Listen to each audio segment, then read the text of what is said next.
अस्सलाम वालेकुम दोस्तों, मां आहियां मज़हर अली ऐं तव्हां ॾिसी रहिया आहियो डिजिटल स्किल्स विद मज़हर। दोस्तों, अॼु असां हिकु सीरीज़ शुरू करण वारा आहियूं। हिन सीरीज़ में असां MS ऑफिस 2016 जो मुकमल कोर्स पंहिंजी मादरी सिंधी ॿोली में सिखंदासीं।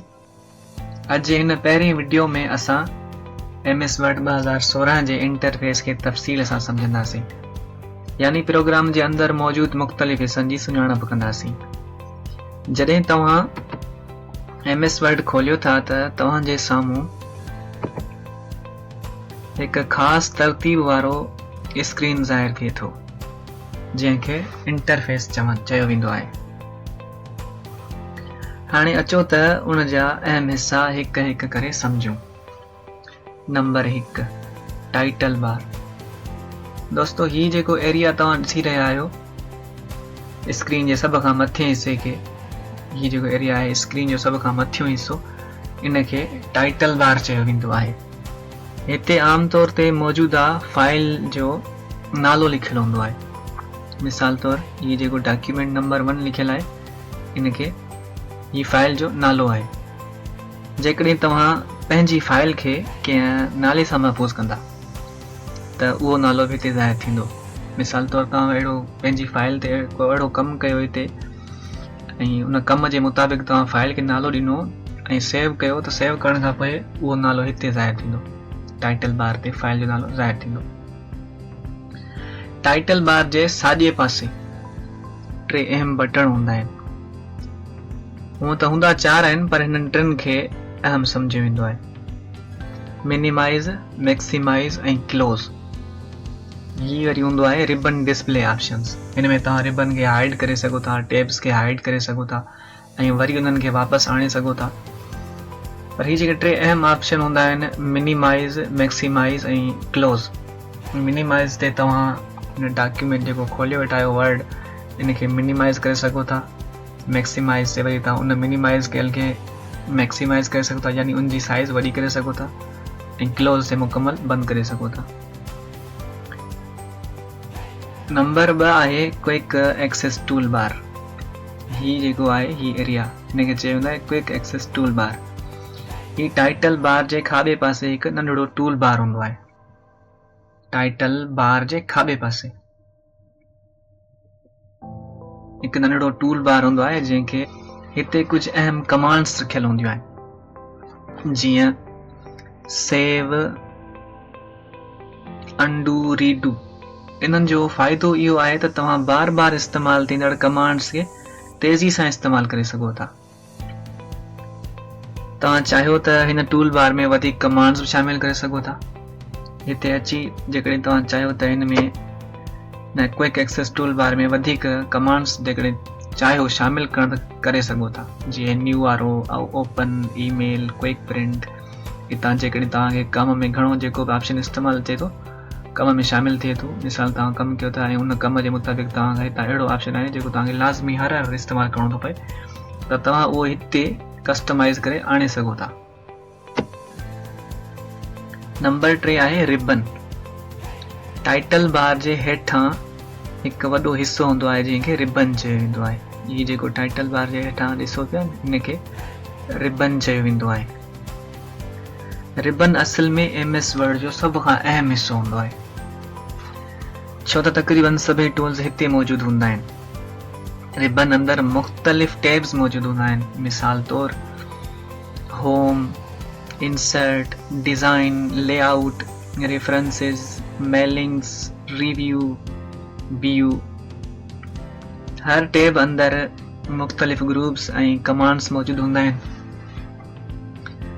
मिसाल तौर, होम टैब में ये होम टैब खुलियल आहे। इनमें clipboard, font, paragraph, styles, editing, ये सभई होम टैब जा ग्रुप आहिनि। जेकॾहिं तव्हां कंहिं टैब ते क्लिक कंदा त उन सां लाॻापियल टूल्स ज़ाहिर थींदा। मिसाल तौर, तव्हां इंसर्ट टैब खोलियो त ही इंसर्ट टैब जा ग्रुप्स अची विया। Text, header, footer, comments, links, ही सभु इंसर्ट टैब जा ग्रुप्स आहिनि।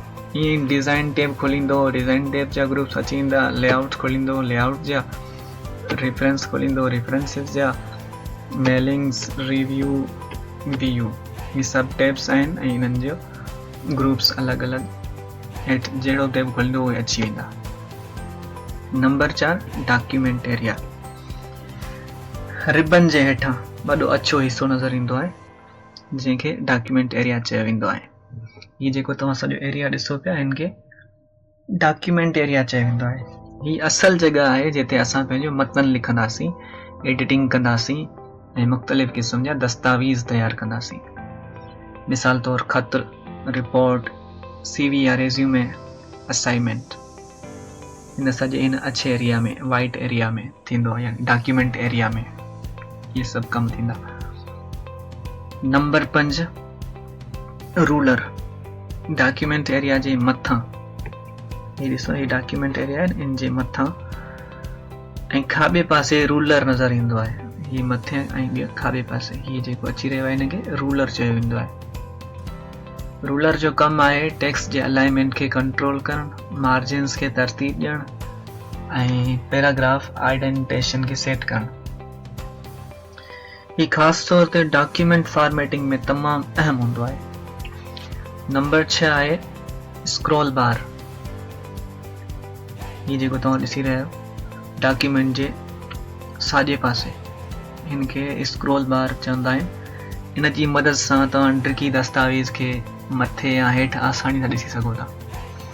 मिसाल जे तौर ते तव्हां अहिड़ो को हिते कमु कयो आहे जेको तमामु घणनि पेजिस में आहे, तव्हां उनखे हिन जी मदद सां हेठि मथे आसानी सां करे सघो था।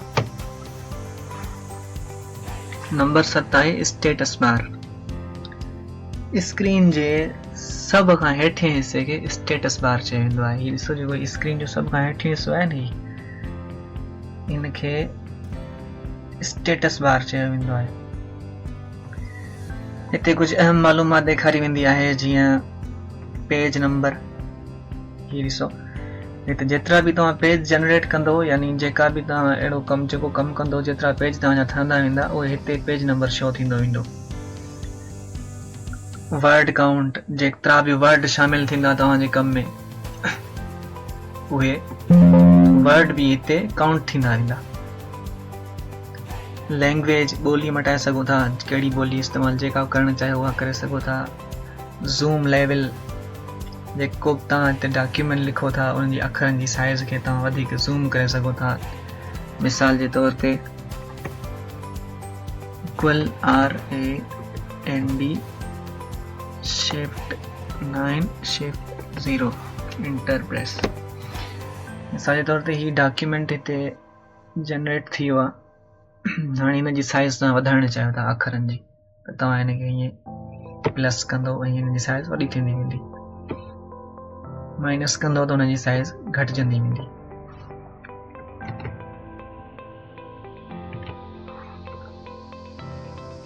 दोस्तों, अॼु असां MS वर्ड 2016 जे इंटरफेस जे बुनियादी हिसनि खे सम्झियो। ईंदड़ वीडियो में असां होम टैब खे तफ़सील सां सम्झंदासीं, जिते टेक्स्ट फॉर्मेटिंग जा सभ खां अहम टूल्स मौजूदु हूंदा आहिनि। जेकॾहिं तव्हां कंप्यूटर सिखणु चाहियो था त हिन सीरीज़ खे ज़रूरु फॉलो करियो। वीडियो पसंदि आई हुजे त लाइक करियो, चैनल खे सब्सक्राइब करियो ऐं बेल आइकन ते ज़रूरु क्लिक करियो। अल्लाह हाफ़िज़।